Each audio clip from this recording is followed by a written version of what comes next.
Bom dia a todos, meu nome é Ari, sou voluntário do Grupo Espírita Fraternidade da cidade de Caieiras. Como fazemos todos os domingos, nos reunimos aqui novamente em torno do Evangelho de Jesus para discutir e relembrar as passagens que ele nos trouxe. Hoje nós vamos fazer uma reflexão que está no Livro da Esperança, trazida pelo Espírito Emmanuel através de Chico Xavier, que se chama Meio Bem. Essa passagem está em Mateus, capítulo 7, versículo 14. Ela diz: "E porque estreita é a porta e apertado o caminho que leva à vida, poucos há que a encontrem." Isso foi dito por Jesus.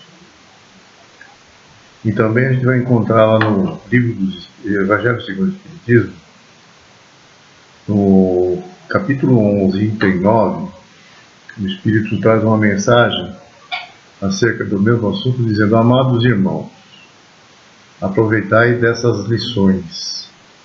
É difícil praticá-las, porém a alma colhe delas imenso bem. Crede-me, fazei o sublime esforço que vos peço. Amai-vos, e vereis a terra em breve transformada em paraíso, onde as almas dos justos irão repousar." Muita gente se diz admirador do amor aos semelhantes, mas a maioria tem mais amor a si próprio que outra coisa. Eles praticam, na realidade, o meio bem, não praticam o bem. Eles continuam envolvidos no mal. Existem aqueles que cooperam, mas eles exigem a contrapartida de privilégio e favor. Existe aquele que doam, mas exigem que se faça reconhecimento público. Existem os que se financiam, mas cobram favores pessoais. Existem aqueles que se fazem úteis e necessários onde passam, mas que exigem favores em troca.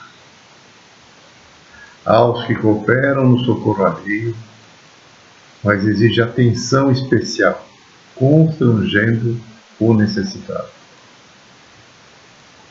Alimenta os necessitados, mas cobra. Acolhe os carentes, mas os escravizam. Elogiam para que construam a ele um santuário de culto pessoal. Protegem, intencionando criar o clientelismo e a escravidão dos amigos.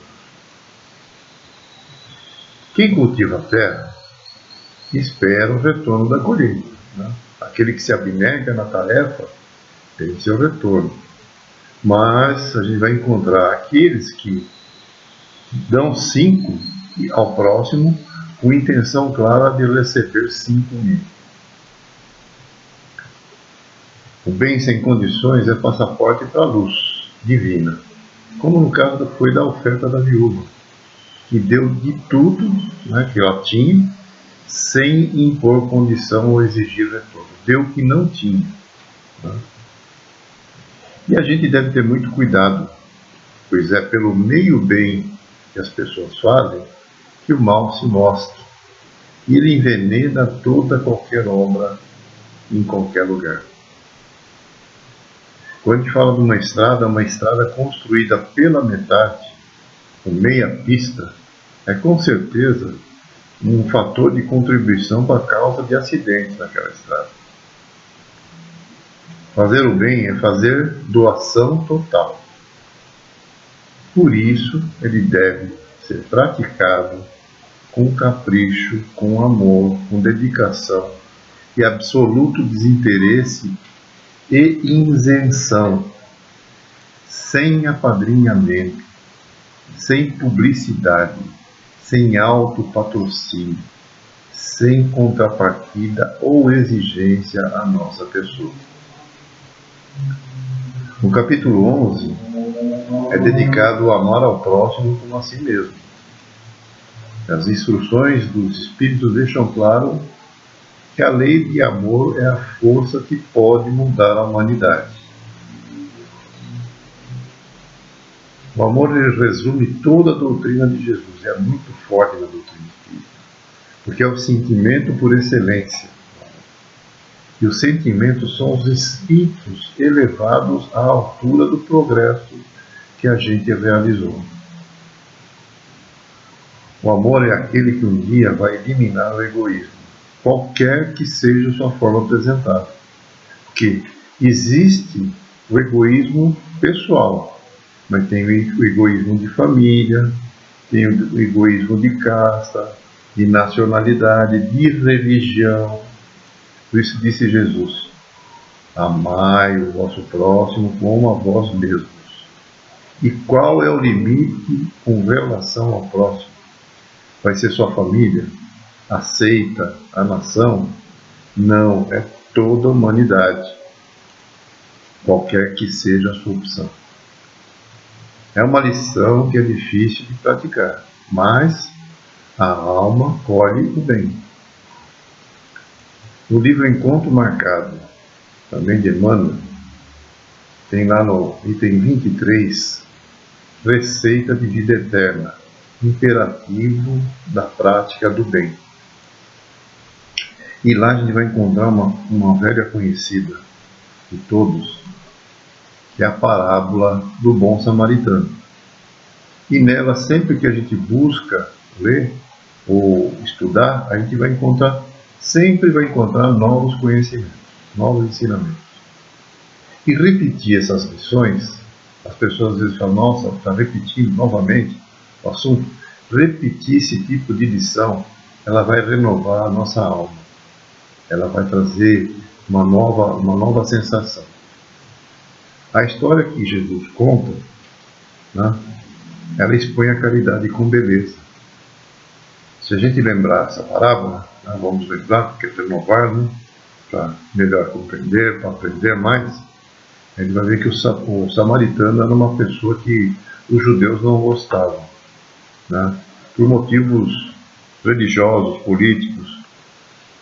Eram pessoas assim mal vistas pelos judeus dominantes. E a atitude dessa pessoa, né, desse samaritano, né, desconhecido, ela vai resumir tudo que foi dito sobre fazer o bem. A gente vai relembrar a historinha, então, o sacerdote e o levita, né, que eram pessoas de alto valor intelectual, bem vista na sociedade vigente. O que eles fizeram? Eles se afastaram quando viram ferido, deliberadamente. Eles fizeram isso propositadamente, porque muitas vezes a dor do outro aborrece a pessoa. Né? A pessoa fica aborrecida de ver a dor do outro. Né? O samaritano, que era uma pessoa mal vista pelos judeus, ele se apiedou diante do sofrimento alheio, que é diferente do amor. Ele teve compaixão. Né? Talvez esse samaritano ele tivesse pressa para chegar no destino que ele tinha, tivesse um compromisso importante, um encontro marcado. Né? Talvez aquele trecho da estrada fosse realmente perigoso, porque aquela pessoa que estava caída na estrada foi atacada. Então era um trecho realmente perigoso. Né? Mas ele não se preocupou com isso. Né? Ele viu aquele companheiro anônimo, ele não conhecia, abatido, caído, machucado. Ele se deteve e se compadeceu. Esqueceu de si mesmo. Esqueceu dos compromissos, dos perigos, esqueceu do transtorno que ele poderia ter por estar falando ali e não perguntou quem é esse que está caído. Né? Ele simplesmente interrompeu a marcha que ele estava cumprindo e se aproximou. E se aproximou, ele fez curativos ali na hora. Então, deu seu tempo, deu sua atenção, né? Não se preocupou com o que poderia acontecer. Estava num lugar que provavelmente fosse de ataque de malfeitores. Mas ele foi lá e fez curativo. E isso não foi suficiente. Né? Não foi isso. Ele colocou o desconhecido, em cima do seu cavalo, da sua montaria, né? E levou até uma hospedaria. Né? E chegando lá, ele se responsabilizou por ele. Né? Contou o caso do hospedeiro, se responsabilizou por ele, né? E comprometeu-se, pediu para dar atenção a ele, que colocasse ele num lugar confortável, e comprometeu-se sem fazer perguntas, né? E ele pagaria pelos serviços. E além de tudo, ele ia até o seu compromisso, ia cumprir aquilo que ele havia combinado com alguém, e ele ia voltar ali para ver se ele estava bem. Jesus, com essa situação, ele queria colocar os fariseus, as pessoas que tentavam derrubar pela fala, né? Ele estava tentando constranger, porque eles eram preconceituosos, né? Ele narrando isso, né? Jesus recordou o comportamento daqueles que já haviam passado, né? Das pessoas importantes, do sacerdote, do levita, né? E lembrou do samaritano. E perguntou àquele doutor da lei que ele estava indagando, que se interessava pela posse da vida eterna, né? Que essa era a pergunta dele, como obter a vida eterna. Ele falou assim: qual dos três lhe parece haver amado o próximo caído ali em necessidade? Aí esse doutor da lei, né, interpelado, falou: o que usou da misericórdia para com ele. Então Jesus respondeu: vai e faze tu o mesmo. Tá? É fácil de ver que para obter a vida eterna, o amor ao próximo é um recurso mais adequado. Mas não basta reconhecer essa receita, é preciso também usá-la. Também no livro Vozes do Além, do Grande Além, de Autores e Versos, tem uma lição lá que nos traz André Luiz, chama Lição no Apólogo. O apólogo é uma história, né? Uma narrativa, né? Popular. E ele trouxe uma mensagem, né? De uma narrativa que é corrente em vários lugares. Ele conta lá que tinha um senhor que ele tinha 3 amigos, né? E esse senhor foi convocado a comparecer ao fórum, diante do juízo, né? Do juiz, né? Para oferecer a sua defesa, né? Para oferecer uma solução imediata a problemas da justiça que ele tinha, estavam sendo transferidas a ele, e que isso atrapalhava a sua vida, lhe manchava a vida, lhe incomodava, né? E ele se achava próximo de uma condenação se não fizesse nada. Diante dessas dificuldades que ele tinha, ele procurou os 3 benfeitores, pedindo proteção e conselho. O primeiro era muito arrogante, né? E ele disse a ele: não posso fazer mais por você do que arrumar uma roupa para que você compareça dignamente diante do juiz. O segundo, preocupado, disse: eu te admiro muito, mas posso te dar forças e te acompanhar até a porta do tribunal. O terceiro, humilde, foi totalmente ao contrário. Disse-lhe: irei contigo e falarei por ti. E foi esse último que estendeu os braços e amparou-o na luta que ele tinha naquele tribunal de se defender. Falou com tanta segurança, com tanta expressividade em benefício dele, diante da justiça, que ele foi absolvido pelo juiz, né, com a aprovação dos próprios acusadores. Interessante, né? Assim também nós vamos ter a nossa história à frente, depois da nossa morte, depois do nosso desencarne. A gente vai ser chamado à contabilidade divina, né? E vamos recorrer àquele que nos protege, é lógico.